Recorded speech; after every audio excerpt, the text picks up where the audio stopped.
Lord of mercy, I still remember that day like it was this morning. I was standing in a Walmart parking lot, 65 years old, phone in my hand, staring at my bank account. Zero. Not a little. Not almost nothing. Zero. The sun was beating down on my neck and I just stood there like somebody had knocked every bit of air clean out of my chest. 38 years I worked. 38 years of early mornings and late nights and telling myself it would all pay off someday. And there I was. Someday had finally come. And I had nothing. No savings. No wife. No house. Nothing but that phone screen and that zero and the sound of shopping carts rolling across hot asphalt. I reckon a man can take a lot of hard knocks in his life, but there is something about standing at 65 with absolutely nothing that hits different. Real different. And I know some of you watching me right now are feeling something in your chest because maybe your number ain't zero yet. But it is getting close, and you are scared. I was scared too. I was more than scared. But I need you to stay with me because what happened next, I tell you what, it changed every single thing. My name is Gerald Hayes and I grew up in a small town called Millhaven, Georgia. Population maybe 2,000 people if you counted the dogs. My daddy worked at a paper mill and my mama cleaned houses, and we were not rich by any stretch. But we had food on the table and a roof over our heads and nobody ever complained about it. I was the kind of kid who mowed lawns in the summer and shoveled driveways in the winter and saved every dollar in a coffee can under my bed, because that is just how we were raised. You worked. You saved. You took care of your own. Plain and simple. I married my high school sweetheart Linda when I was 22 years old. She had brown eyes and a laugh that could fill up a whole room, and she made the best peach cobbler you ever put in your mouth. We moved into a little rental house on Sycamore Street, and I got a job at the county roads department, driving equipment, and Linda worked part-time at the elementary school as a teacher's aide, and I tell you what, we were happy. Real happy. The simple kind of happy that people do not talk about much anymore. We had 2 kids, a boy named Robbie and a girl named Diane. And on Friday nights we would get a pizza and watch whatever was on television, and that was enough. That was more than enough. I worked my way up over the years to crew supervisor, and I was proud of that.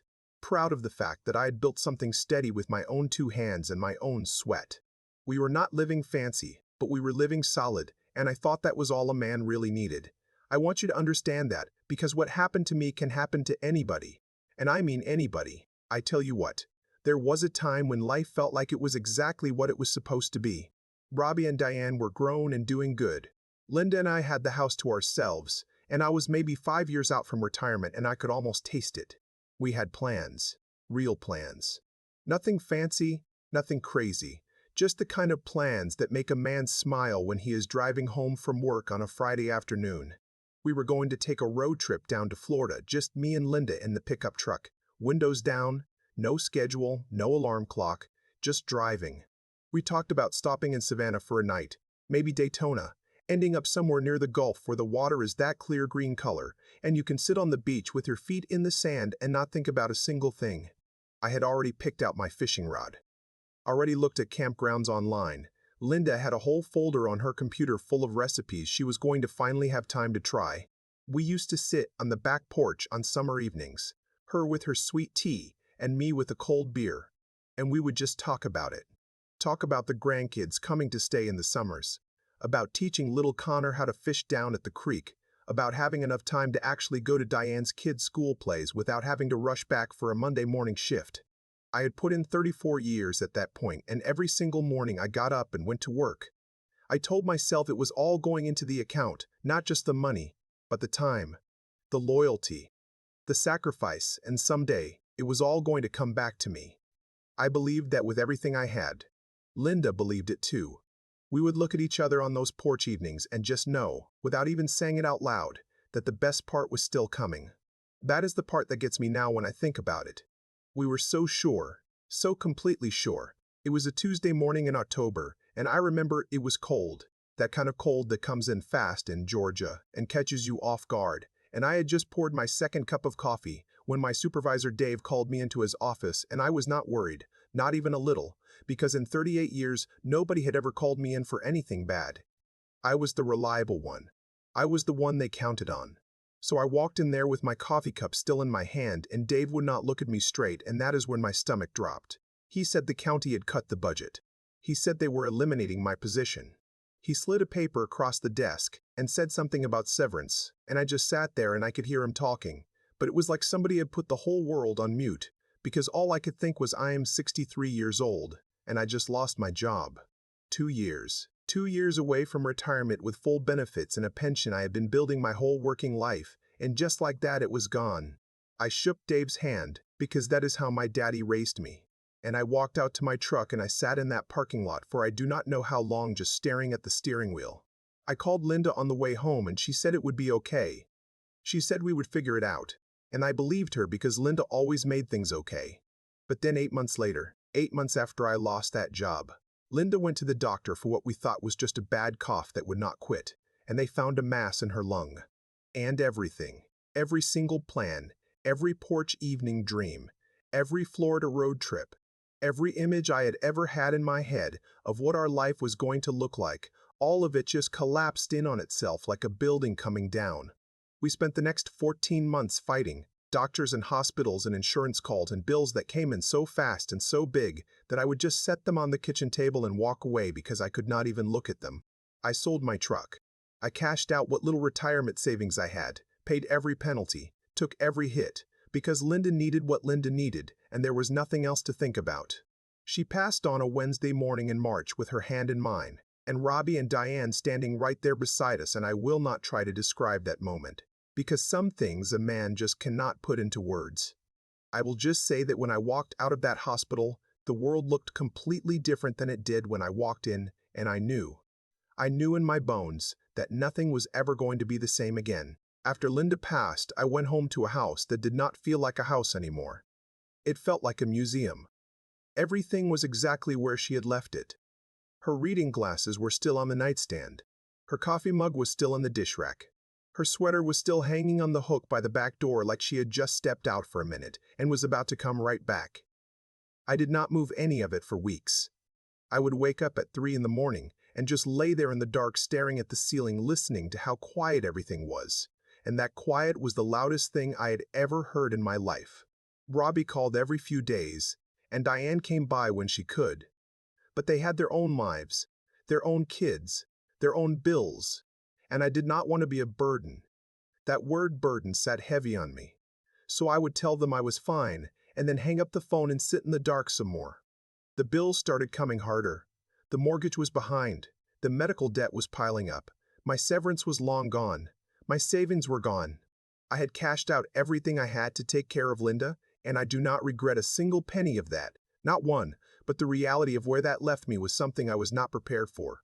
I applied for jobs. I tell you what, I applied everywhere. Hardware store, Home Depot, security guard positions, driving jobs. And either nobody called back or they took one look at a 63-year-old man and found a reason to pass. I remember one interviewer, young kid, could not have been 30 years old, and he looked at my resume and looked at me and said, "We are looking for someone who can grow with the company." And I drove home and I sat in the driveway for a long time, because I knew what that meant. I started skipping meals. Not because I forgot to eat, but because I was trying to make the groceries stretch. I would have a can of soup for dinner, and tell myself I was not that hungry anyway. I lost about 20 pounds that year, and it was not the healthy kind of weight loss. The house got cold that winter because I was scared to run the heat too high, and I would sit in the living room with Linda's old blanket wrapped around me watching the news with the volume low, and I would think to myself, is this it? Is this really it? Is this what all those years of working came down to? A cold house and an empty bank account, and a silence so heavy you could feel it pressing down on your chest. I was ashamed. That is the word I keep coming back to. Ashamed. Not of Linda. Never of Linda. But ashamed that I had not done more, saved more, planned better. Ashamed that my kids might find out how bad it really was. Ashamed that at 63 years old, I could not take care of myself. I hit rock bottom on a Thursday night in February when I opened my banking app and saw $11.42, and I just put my face in my hands, and I sat there in that cold living room under Linda's blanket and I cried. And, I mean, I really cried. The kind of crying a man does when he has been holding everything in for so long that his whole body just gives out, all at once. And when it was over, I wiped my face, and I looked around that empty room and I said out loud to nobody. I said, something has got to change. I'll be darned if it did not start with the most ordinary thing in the world. I could not sleep that night, the night after I had cried myself empty in that cold living room, and I was just laying there scrolling on my phone, the way old men do at 2 in the morning when they got nowhere to be and nothing but worry keeping them company. And I stumbled across a video. Just a regular YouTube video. Some older fella sitting at a kitchen table. Not a fancy studio. Not a suit and tie. Just a man at a table talking plain and slow about Social Security and retirement benefits and what happens when things go wrong. And I almost kept scrolling. I almost did. But something about the way he talked made me stop, because he was not talking at me like some financial advisor in a glass office downtown. He was talking to me like a neighbor, leaning over a fence on a Sunday afternoon. And he said something that hit me so hard, I had to sit up straight in my bed.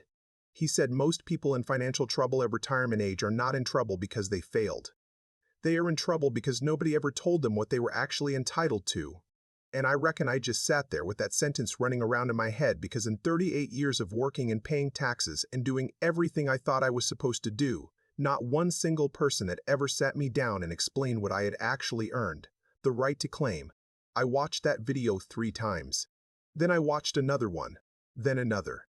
I was up until 5 in the morning, and for the first time in months I was not watching the clock out of loneliness. I was taking notes on the back of an envelope I found on the kitchen counter. Real notes. Program names and phone numbers and websites written in my shaky handwriting under the lamplight. And something was happening inside my chest that I had not felt in a long time. It was not happiness exactly. It was not relief yet. But it was something real, and it was mine, and it felt like the tiniest little crack of light coming in under a door that had been shut for a very long time. I called Robbie the next morning. First time I had called him, instead of waiting for him to call me, and I told him what I had been watching, and he came over that Saturday, and we sat at the kitchen table together, me and my son, with a pot of coffee between us and a piece of notebook paper, and we started making a list.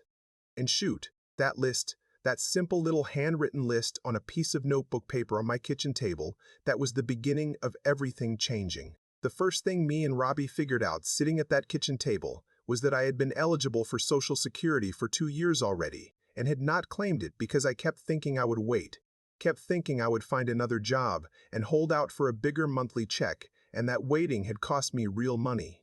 Money I could not afford to have left sitting on the table. So the very first thing we did was go down to the Social Security office that Monday morning, me and Robbie sitting in those plastic chairs with a number ticket like we were waiting at the deli counter, and I filed my claim right then and there. The woman at the counter was kind, real kind. The kind that feels genuine and not just professional, and she walked me through everything slow and patient, and when she told me what my monthly benefit was going to be, I about fell out of that plastic chair, because it was more than I had expected and it was going to start coming in within 30 days. 30 days. I drove home feeling like a different man. The second thing we tackled was the house because that mortgage was eating me alive and I had to be honest with myself even though honest hurt. I loved that house, Lord knows I did. Me and Linda had lived there for 21 years and every corner of it had a memory attached to it. But Robbie sat with me and we looked at the numbers together and the truth was plain as day. That house was too big and too expensive and too full of grief for one old man living alone, and the kindest thing I could do for myself was let it go. I called a realtor that week, and it took about 4 months to sell. But when it did, I paid off the remaining mortgage, settled the medical debt that had been hanging over me like a storm cloud, and had enough left to put a deposit down on a small 2-bedroom apartment about 12 miles away, in a little complex that had a lot of retired folks living in it. It was smaller than my old living room almost, but it was mine. It was manageable, and for the first time in over a year, I did not have that drowning feeling when I thought about the first of the month coming around. The third thing I did was swallow my pride and call the county benefits office, because that same video I had watched mentioned something called SNAP benefits, and I had always thought that was for other people, people worse off than me. But the truth was, I qualified and I had paid into this system my whole working life, and there was no shame in using what was rightfully mine. That card came in the mail, and I went to the grocery store, and I bought real food. Not just soup cans, real food. And I cooked myself a proper meal that night for the first time in months, and I sat down at my little table in my little apartment, and I ate slow, and I did not take a single bite for granted.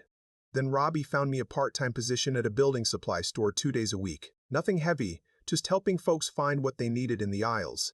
And the manager there was a decent man who did not care one bit that I was 64 years old, because he said experienced people make the best employees, and I showed up every single shift on time with a clean shirt and a good attitude. And those 2 days a week gave me not just a little extra money in my pocket, but something I had not had in a very long time, which was a reason to get up and put my shoes on me. I am 67 years old now. And I want to tell you what a Tuesday morning looks like for me these days, because I think it matters more than any advice I could ever give you. I wake up around 7, no alarm. Just wake up natural, the way your body learns to do when it is not scared anymore. And I make a pot of coffee, the real kind, not the instant stuff I was drinking when things were bad.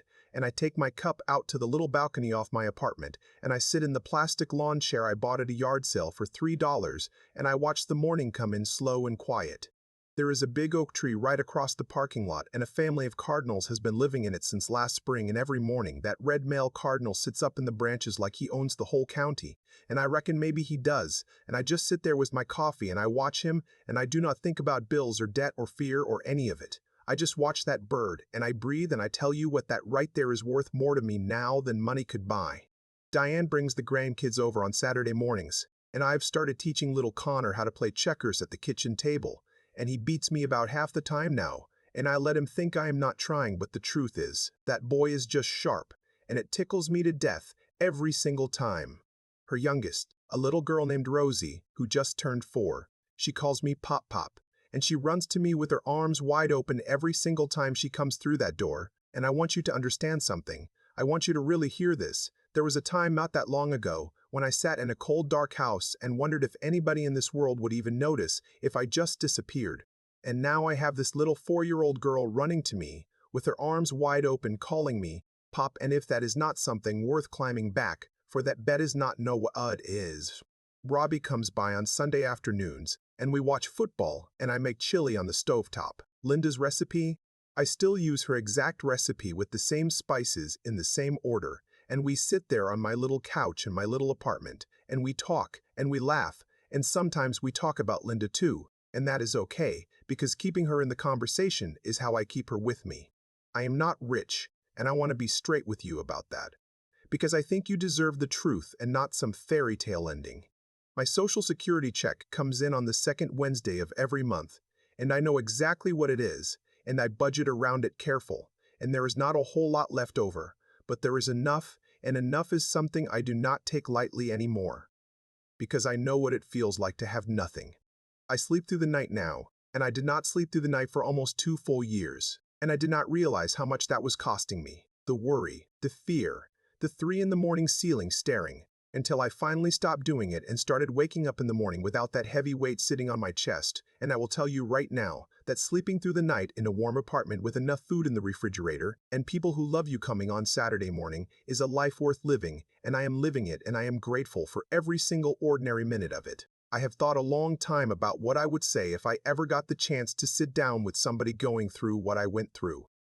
And I want you to know that right now that is exactly what I am doing. I am sitting down with you, and I need you to put your phone down flat or pull your chair a little closer to the screen, because what I am about to say I mean from the very bottom of my heart. The first thing I want to tell you is that whatever you are feeling right now, whether it is fear or shame, or that heavy exhausted feeling that comes from worrying about money every single day for months and months on end, that feeling does not mean you failed. It means life happened to you the way life happens to everybody sooner or later. And the only question that matters now is not how did I end up here, because life does not owe any of us a smooth road. The only question that matters is what do I do now that I am here? And I promise you with everything I have got left in me, there is always something you can do, and it is almost never too late to start doing it. The second thing I want to say is about pride, because I am a proud man, and I almost let that pride finish me off completely. I waited too long to file for Social Security, because I told myself I would find another job first. I waited too long to look into benefits programs, because I thought those were for other people. People who had not worked as hard as me. People who had not done things the right way. And that kind of thinking is a lie that pride tells you. And it will cost you real money and real time and real peace of mind if you let it. So I am asking you right now, man, to man or friend to friend, put that pride in your pocket just for a little while and pick up the phone and find out what you are actually entitled to. Because I guarantee you most people watching this video right now are leaving money on the table every single month. Call your local Social Security office and make sure you understand exactly what your benefit is and exactly when you should claim it, because that timing decision alone can change your monthly income by hundreds of dollars. Look up your state's benefit programs for seniors. Ask about SNAP. Ask about Medicare savings programs that can lower your Part B premium. Ask about the Low-Income Home Energy Assistance Program that can help with your utility bills in the winter. These programs exist because people like you and me paid into this system with every paycheck for 30 and 40 years, and there is not one single reason to leave what is yours sitting unclaimed. The third thing I want to say is about loneliness, because I believe it is the thing people talk about the least, and it is the thing that almost broke me more than the money ever did. When Linda died, I did not just lose my wife. I lost my best friend and my daily companion and the person who made the house feel like a home. And I want you to know that if you are sitting there right now feeling that particular kind of alone, I am not going to insult you by telling you to just get out there and meet people like it is that simple. Because it is not that simple. But I am going to tell you that connection starts smaller than you think it does. It starts with saying yes when your kid asks if they can come over. It starts with nodding good morning to the man at the next table at the diner. It starts with showing up somewhere, anywhere, a church, a senior center, a part-time job, a park bench, just to be around other human beings who are breathing the same air as you. And the last thing I want to leave you with is the one I need you to carry with you long after this video is over. It is never too late.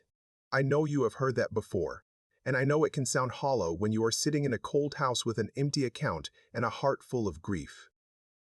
But I am not saying it to make you feel better in the moment. I am saying it because I was 65 years old with $0 and nobody left. And I am sitting here today with enough and with people who love me and with a little red cardinal in an oak tree and a granddaughter who runs to me with her arms wide open. And if that is not proof that it is never too late, then I do not know what else to show you. If this story meant something to you today, I want you to do one thing before you go anywhere else, and that is hit that like button right down there, because when you do that, it tells me that Gerald's story mattered to somebody, and it helps this video find somebody else who might be sitting in a cold room right now, staring at their phone with nothing in the bank, and no idea that things can turn around, because I was that person, and I know how dark that room gets.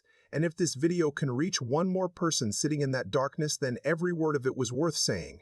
And if you are not subscribed to this channel yet, I want you to hit that subscribe button right now, because every single week we sit down together right here and we talk about the real things, the things that actually keep people our age up at night, the money questions and the loneliness questions and the what do I do now questions and the loneliness questions and the what do I do now questions that nobody else seems to want to talk about.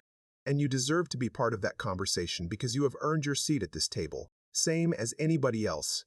But the thing I really want from you today, more than the like and more than the subscribe, is I want you to go down to that comment section right now and I want you to tell me your story. Not the cleaned up version. Not the everything worked out fine version. The real version. The version you have maybe never said out loud to anybody because you were too ashamed, or too tired, or too scared of what people might think. Write it down there, because I read every single comment on this channel and I want to hear from you, and I promise you are not going to find any judgment down there. Only people who have been through their own hard times and came out the other side and know exactly what it feels like to sit where you are sitting right now. Share this video with somebody you love who needs to hear Gerald's story today, because you probably already know somebody, a friend, a neighbor, a brother, a sister, somebody who is struggling quiet and alone and would never ask for help but might just needed to see that somebody else made it through. We are not alone in this, and that is the whole entire point of why we show up here every week together. So leave your comment, share this video, and I will see you right back here next week. And until then, you take care of yourself. Because you matter. Your story matters, and it is never ever too late.